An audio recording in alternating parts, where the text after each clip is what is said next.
नमस्कार मित्रांनो, मी स्वाती तोरसेकर एशा पृथ्वीमध्ये तुमचं स्वागत करते. अ, गेल्याच रविवारी म्हणजे 13 ऑक्टोबरला मी एक व्हिडिओ अपलोड केलेला होता आणि त्याचा विषय होता, की रशियावरती जसे सँक्शन्स लागू झाले, तसे यदाकदाचित संकट कुठल्या का मार्गाने होईना जर भारतावरती आलं, तर भारताचंही काय अवस्था होईल? भारताची जी परकीय गंगाजळी आपण म्हणतो $700 बिलियन आमच्याकडे आहेत. ते नेमके जगाच्या कुठल्या-कुठल्या कोपऱ्यातल्या बँकांमध्ये पडलेले आहेत. आपलं सोनं कुठे आहे? आणि मग अशा पद्धतीचं जर का सँक्शन्स आपल्यावरती लागू झाले, तर मग आपलीही अवस्था ही रशियासारखी होईल का? त्याच्यासाठी काही सावधगिरी बाळगता येईल का? मोदी सरकारने त्यासाठी काय-काय केलेलं आहे? असा एक व्हिडिओ मी बनवलेला होता. हा अर्थातच रविवारी 13 ऑक्टोबरला म्हणजे मी खरा तो 12 तारखेलाच बनवून अपलोड करून त्याचं शेड्यूलिंग जे आहे ते रविवारचं ठरलेलं होतं. गंमत अशी झाली, की तेव्हा मला पुसटशी सुद्धा कल्पना नव्हती. पण सोमवारी जे काही महानाट्य घडलं आणि त्याच्यामध्ये भारताने कॅनडामधून आपले राजदूत माघारी बोलावले. मग कॅनडाने चालाखी करून तासाभरामध्ये त्यांना आपण हद्दपार केल्याची ऑर्डर काढली. त्याच्यानंतर मग भारताने त्यांचे इथले 6 अँबॅसेडर्स जे आहेत त्यांना माघारी पाठवण्याची घोषणा केली. वगैरे, वगैरे महानाट्य जे सगळं उलगडत होतं. त्या निमित्ताने कॅनडामध्ये काही प्रेस कॉन्फरन्स घेण्यात आली.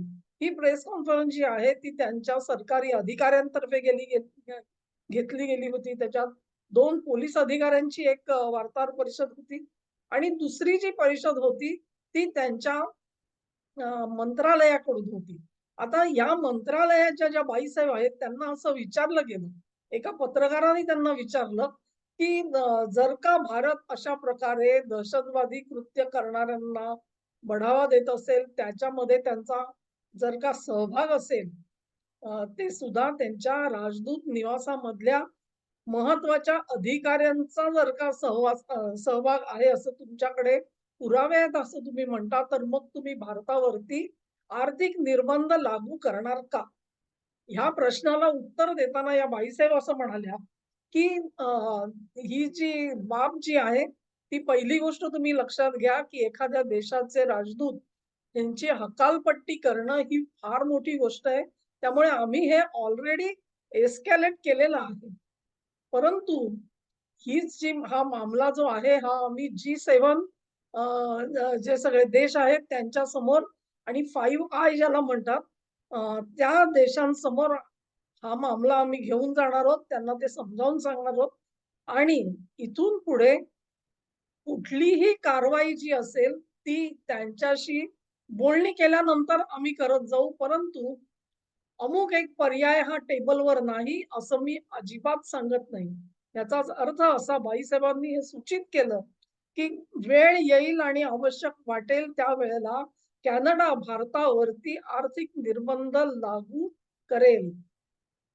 हे जे त्यांचं विधान आलेलं आहे, ते विधान महत्वाचं आहे. आणि मित्रांनो आपल्याला माहिती आहे, मी दुसरा एक व्हिडिओ मला वाटतं कालच टाकलेला आहे आणि त्याच्यामध्ये हे जुळ्याचं दुखणं आहे म्हणून मी सांगितलं निज्जर आणि पन्नू. तेव्हा निज्जर प्रकरण मुळात उपटून काढण्यात आणलं ते अमेरिकेच्या चिथावणीमधून अमेरिकेने कॅनडाला घोड्यावर बसवलं आणि निज्जर प्रकरणामध्ये चावचाव करायला सुरुवात केली. मग त्यांनी त्याच्यात उडी घेऊन कॅनडाचं समर्थन केलं. आपल्याही देशामध्ये पन्नूच्या बाबतीत काय झालं म्हणून ओरडा करायला सुरुवात केली. तेव्हा हे तू ओरड मी मारल्यासारखं करतो. असं सगळी मिलीभगत ही कॅनडा अमेरिकेची चाललेली आहे.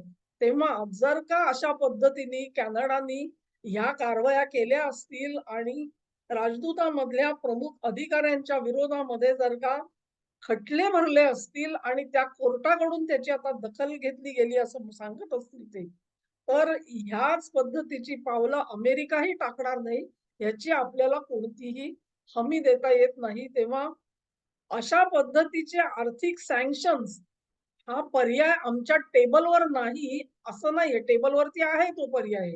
त्याचा वापर आम्ही जरूर वेळ येईल तसा करू, असं या बाईसाहेब सांगत आहेत.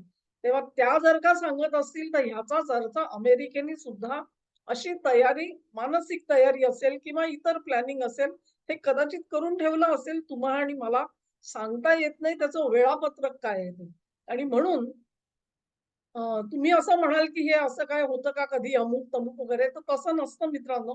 ज्या वेळेला टेररिझमचा आरोप केला जातो, एखाद्या देशावरती तुम्ही टेररिझम स्पॉन्सर करताय, तुम्ही प्रेरित करताय, तुम्ही त्यांना मदत करताय, तुमच्या चिथावणीमुळे ही कृत्य आमच्या देशात घडतायत, असा जेव्हा तुम्ही आरोप करता, तुम्ही असा आरोप करता की नाही पाकिस्तानवर?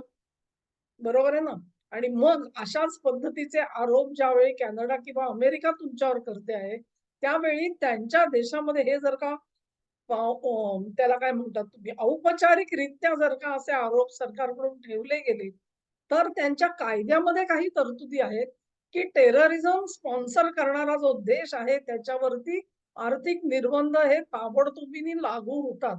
तेव्हा तिथे कायदा तिथे परराष्ट्र नीतीचा हा निर्णय उरत नाही. परराष्ट्र नीतीचा नाही, हा कायद्याच्या अंमलबजावणीचा निर्णय होऊन जातो.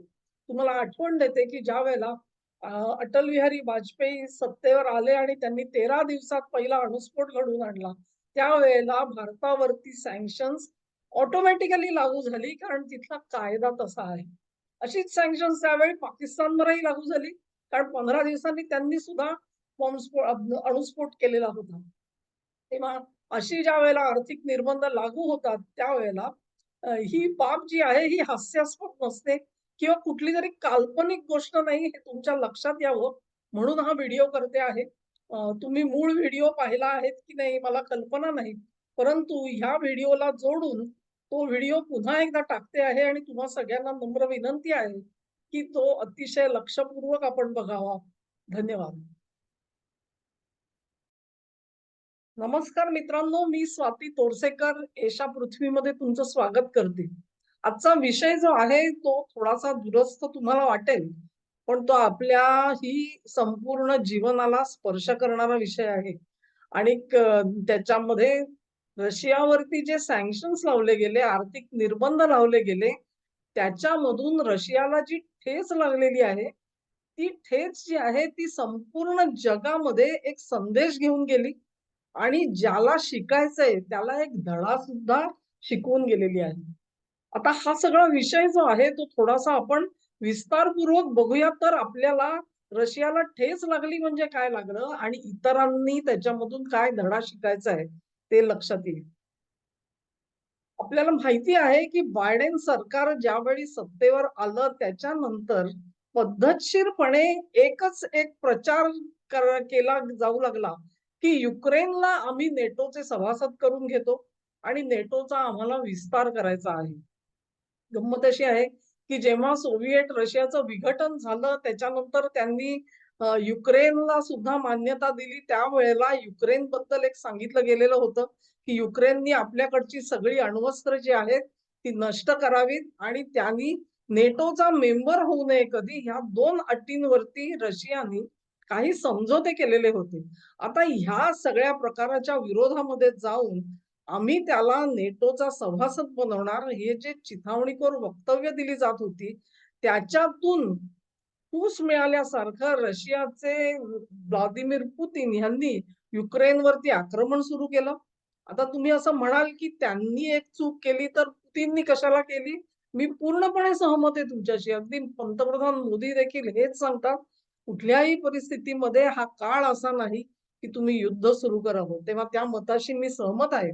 पुतिन यांनी जरूर एक चूक केली. पण त्या सगळ्याचे परिणाम काय झाले बघा, ते केवळ पुतिनवरती झाले असं नाही. तर ज्यांना असं वाटत होतं, की आपण पुतिनला फार मोठी शिक्षा करतोय, त्यांनी काय-काय भोगलं त्याची सुद्धा उजळणी करण्याची गरज आहे. कारण दाखवलं असं जातं, की आम्ही रशियाच्या विरोधामध्ये कशी कडक शासन करण्याचा प्रयत्न केलेला आहे. तेव्हा काय झालं ह्याची पहिल्यांदा आपण उजळणी करू. आर्थिक निर्बंध जे आहेत, ते आर्थिक निर्बंध लागू झाले असं आपण म्हणतो खरे, पण ते नेमके कसे लागू झाले?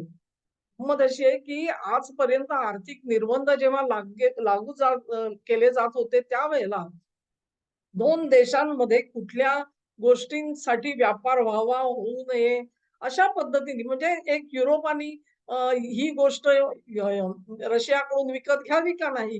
किंवा एखादी गोष्ट रशियाला विकावी का नाही, एखादं तंत्रज्ञान असेल, एखादी सर्व्हिस असेल, ह्या संदर्भाने आर्थिक निर्बंध जे आहेत ते बऱ्याच प्रमाणात लावले जात होते. परंतु यावेळेचे जे आर्थिक निर्बंध आहेत त्याची व्याप्ती इतकी प्रचंड केली गेली, की त्याची कोणी कल्पना सुद्धा केलेली नव्हती. उदाहरणार्थ या सर्व आर्थिक संबंध जे आहेत त्याच्यामध्ये त्यांनी व्यक्तिगतरित्या रशियामधल्या काही लोकांवरती सुद्धा निर्बंध लागू केले. त्याच्यात व्लादिमीर पुतिन तर येतातच, पण त्यांची सिक्युरिटी काउन्सिल असेल, त्यांच्या सोबत त्यांचे निवडून आलेले काही जनप्रतिनिधी असतील, सरकारी अधिकारी असतील, ह्या सगळ्यांवरती सुद्धा आर्थिक निर्बंध लावले गेले.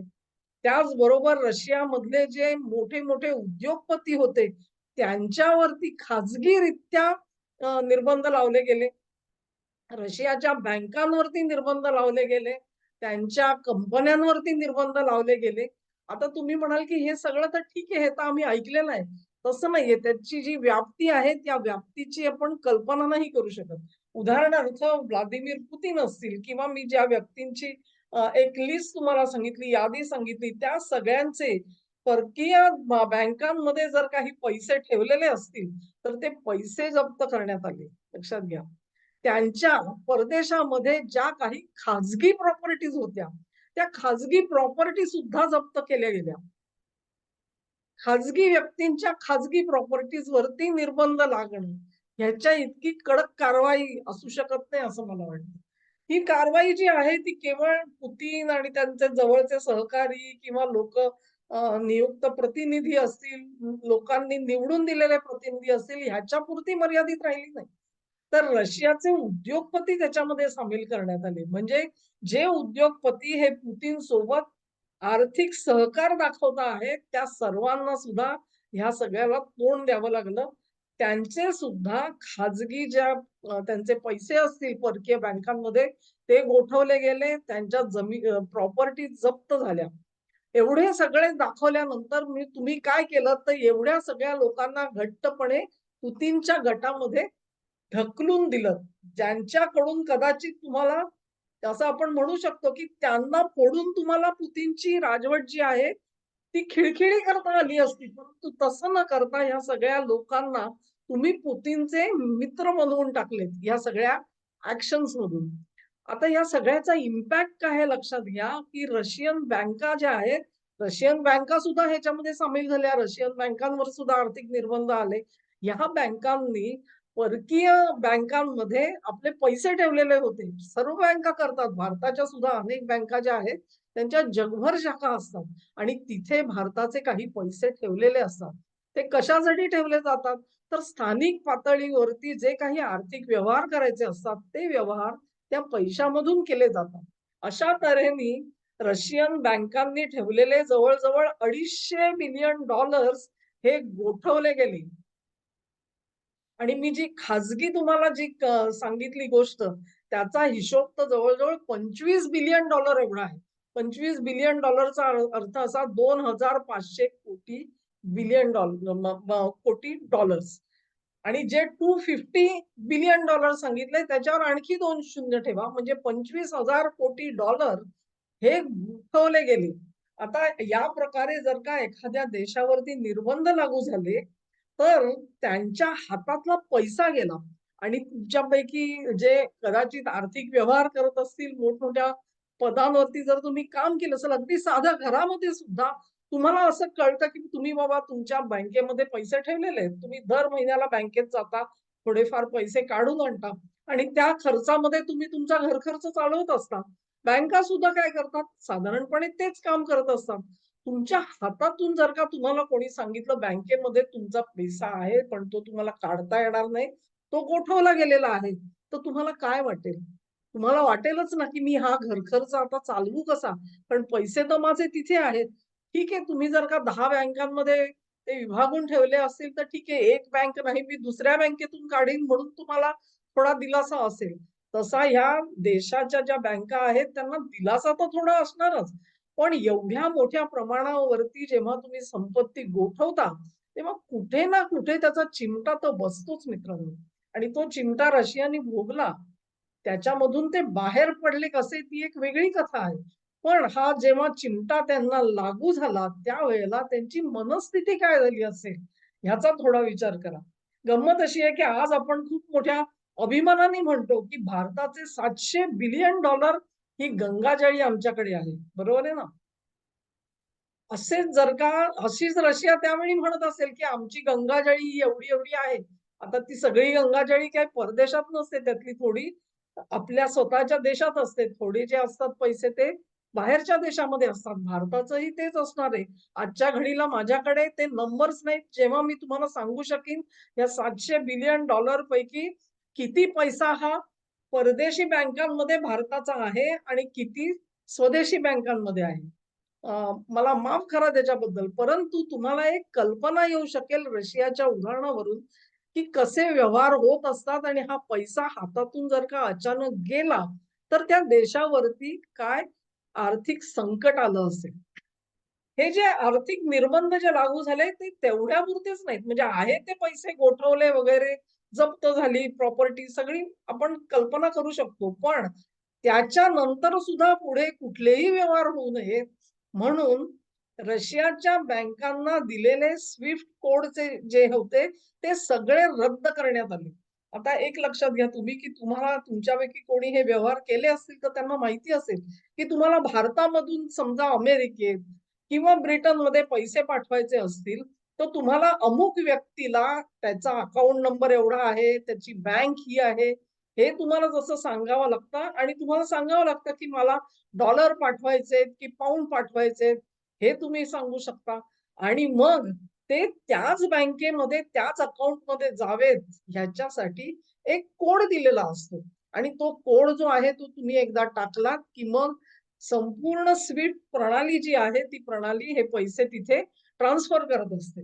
आता अशा पद्धतीने ज्यावेळेला व्यवहार होत असतात, त्यावेळेला रशियाच्या बँकांना ह्याच्यातून पूर्णपणे वगळलं, तर कल्पना करा तुम्ही, की पाश्चात्य देशांमध्ये बसलेले जे काही लोक आहेत किंवा अगदी भारतात बसलेले लोक आहेत, स्विफ्ट सिस्टमच जर का रशियामध्ये काम करत नसेल, तर त्यांना पैसे पाठवायचे असतील रशियाला, तर ते पाठवणार कसे?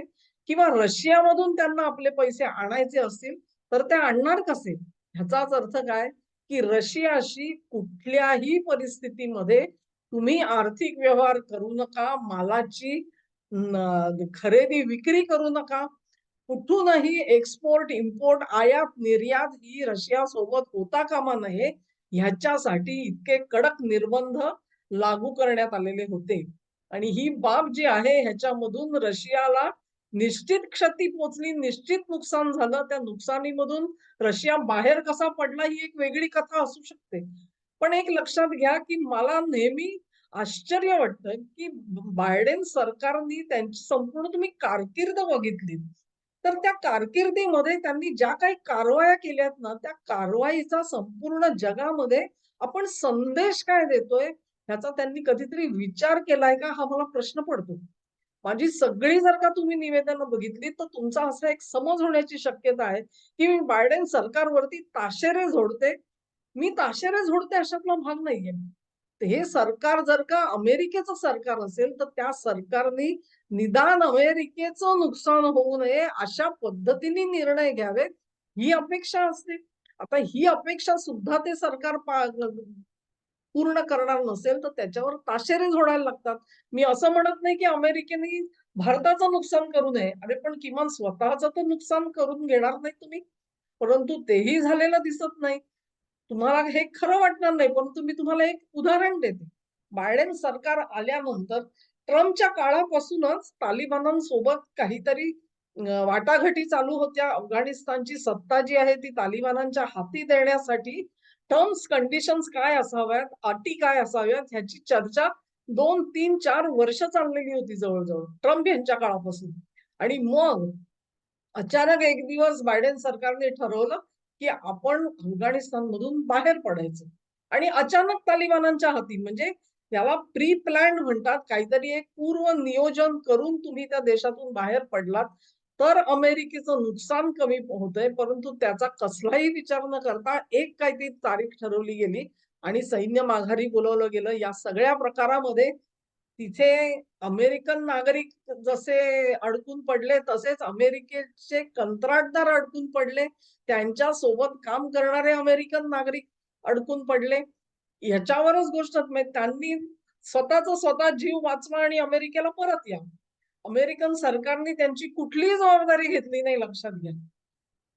ह्याच्यानंतर बागराम सारखा जो त्यांचा बेस होता, तळ होता, तिथे अनेक जण काम करत होते, कंत्राटदार काम करत होते. त्या कंत्राटदारांकडे काम करणारी स्थानिक जनता सुद्धा होती.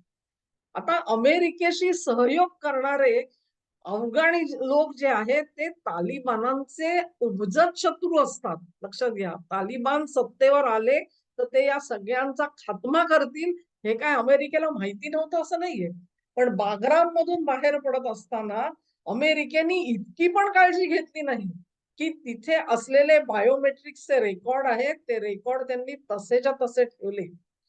जेव्हा अमेरिका बाहेर पडली त्यावेळेला आणि तालिबान बागराम तळामध्ये गेले त्यावेळेला त्यांना ही सगळी माहिती आयती मिळाली.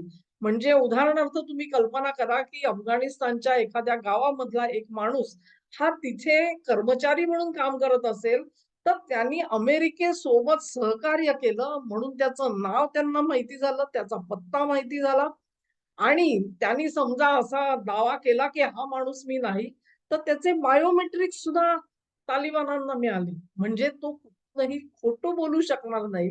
त्याला व्यवस्थित ओळखता यावं आणि त्याचा खात्मा करावा ह्याची मूळ तरतूद अमेरिकेने केल्यासारखा अमेरिका तिथून पळाली.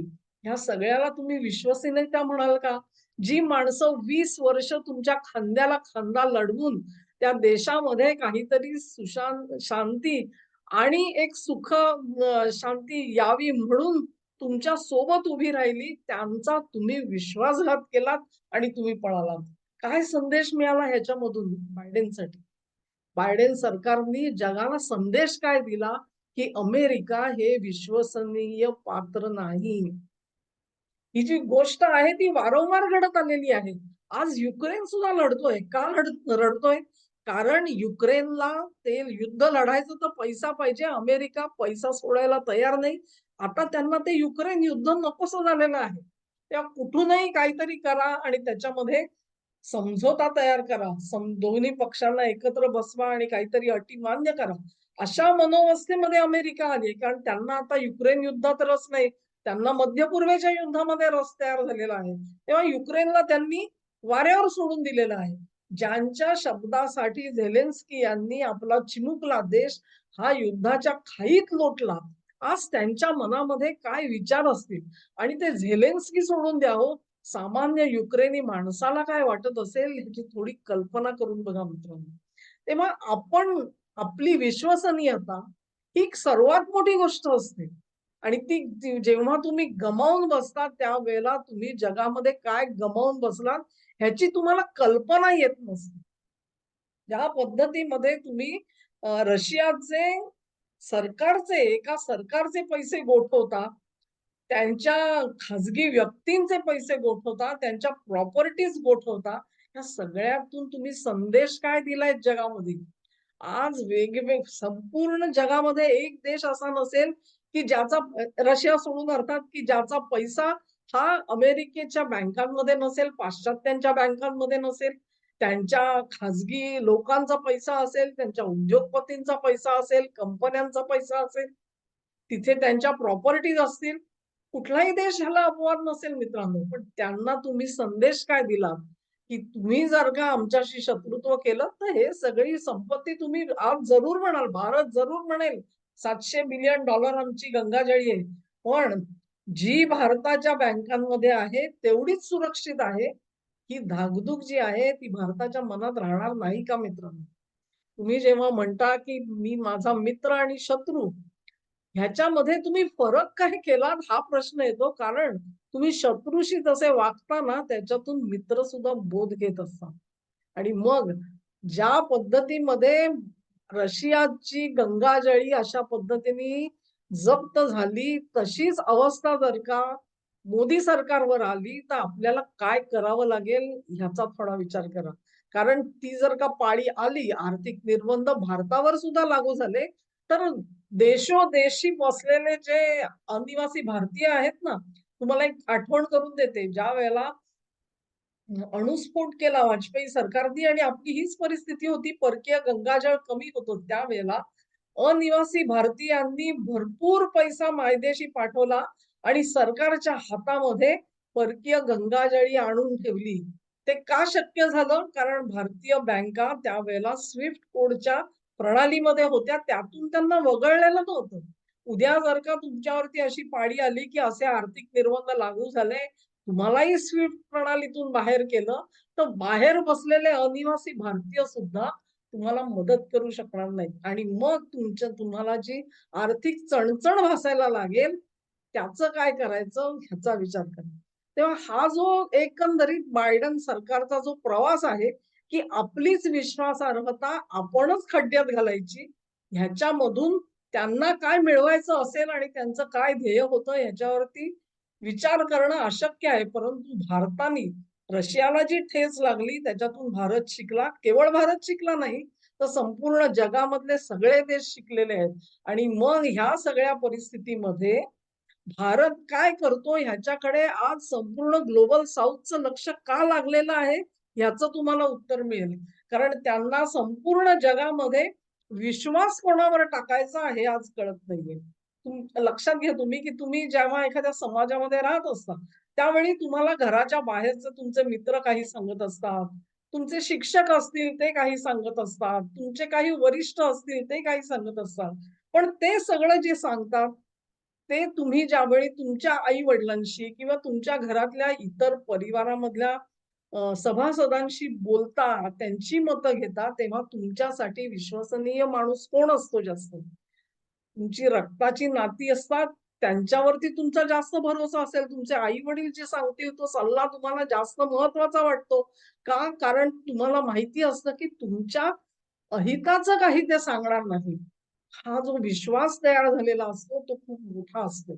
आणि ज्या वेळेला अमेरिका हा विश्वास गमावून बसलेली आहे, त्यावेळेला संपूर्ण जगामध्ये विश्वास टाकायचा कोणावरती? अमेरिका नाही, तर पाश्चात्य युरोपियन देश त्यांच्यावर विश्वास टाकता येत नाही. ते त्याच्यामध्ये सहभागी होते. रशिया ज्यांनी त्यांनी फूस दिली म्हणून त्यांनी युद्ध सुरू करून आफत ओढवून घेतली, त्यांच्यावर विश्वास टाकता येत नाही. चीनचं तर सर्वदूर लोकांना माहिती आहे, की त्यांनी कशा पद्धतीचे व्यवहार जगामध्ये केलेले आहेत. मग अशा वेळेला भारत हा एक विश्वसनीय देश म्हणून पुढे येतोय, ही महत्वाची गोष्ट आहे आणि त्याच्यामध्ये तुम्ही जेव्हा कोविड सारख्या दुर्धर आजारावरती तुम्ही लस निर्माण केलीत आणि तुमच्या सर्व नागरिकांना लस देण्या अगोदर तुम्ही आणखी 140 लोकांच्या नागरिकांसाठी छोटा-छोटा का होईना पण घास पाठवण्याचा प्रयत्न केला. जेव्हा हे सगळे मोठे ढुढाचार्य देश त्यांना 100 लसी सुद्धा द्यायला तयार नव्हते, तेव्हा तुम्ही पुढे आलात आणि त्यांना मदतीची हाक दिलीत. ही फार महत्वाची गोष्ट असते. ह्याच्यातून तुम्ही जी विश्वसनीयता तयार केलेली आहेत, ही मोठी असते. आणि मग रशियासारखं नुकसान आपल्याला होऊ नये म्हणून मोदी सरकार जे आहे ते पावलं उचलणारच नाही, अशा भ्रमामध्ये राहू नका. मला वाटते काही आठवडे होऊन गेले असतील, तुम्ही वाचली असेल, की भारतात जे जे सोनं म्हणजे खरं-खुरं सोनं, लगडी ह्या ज्या परकीय बँकांमध्ये होत्या, त्यातलं काही सोनं हे मायदेशी परत आणण्यात आलेलं आहे. अशा सगळ्या गोष्टी जेव्हा तुम्ही ऐकता त्यावेळेला तुम्हाला कारण भारत आणि अमेरिकेचं सतत एकमत होईल ह्याची कुठचीही हमी नाही. तुमचं शत्रुत्व होणारच नाही याचीही हमी कोणी देऊ शकत नाही. दोघांच्या सदसद विवेक बुद्धीवरती ते सगळं अवलंबून असेल. पण अशा पद्धतीचा जर का सेटबॅक आपल्याला भोगावा लागला, तर आपण काय करणार? ह्याचा विचार जो आहे तो सुबुद्ध असलेलं मोदी सरकार करत असतं आणि छोट्या-छोट्या पावलांमधून ते तुमच्या आमच्या नजरेत जरी आलं नाही, तरी देखील त्या गोष्टी ज्या आहेत त्या समांतर पद्धतीने चालू असतात. आणि म्हणून रशियाला ठेच लागली, त्यातून भारत शहाणा झाला आणि भारताच्या उदाहरणामधून संपूर्ण ग्लोबल साऊथ जी आहे ती काहीतरी बोध घेण्याचा प्रयत्न करते आहे. या सगळ्यामधून हे सगळे जे ढुढाचार्य बसलेले आहेत, त्यांनी मात्र स्वतःच्या पायावरती कुऱ्हाड मारून घेतलेली आहे. ह्याच्यामध्ये कुठलाही संदेह नाही. मित्रांनो, हा व्हिडिओ तुम्हाला आवडला असेल अशी आशा करते. तुम्हाला आवडला असेल तर ही लिंक शेअर करा, व्हिडिओला लाईक करा, चॅनेलला सबस्क्राईब करा आणि तुमचं सहकार्य माझ्यासोबत असंच कायम राहू द्या. नमस्कार.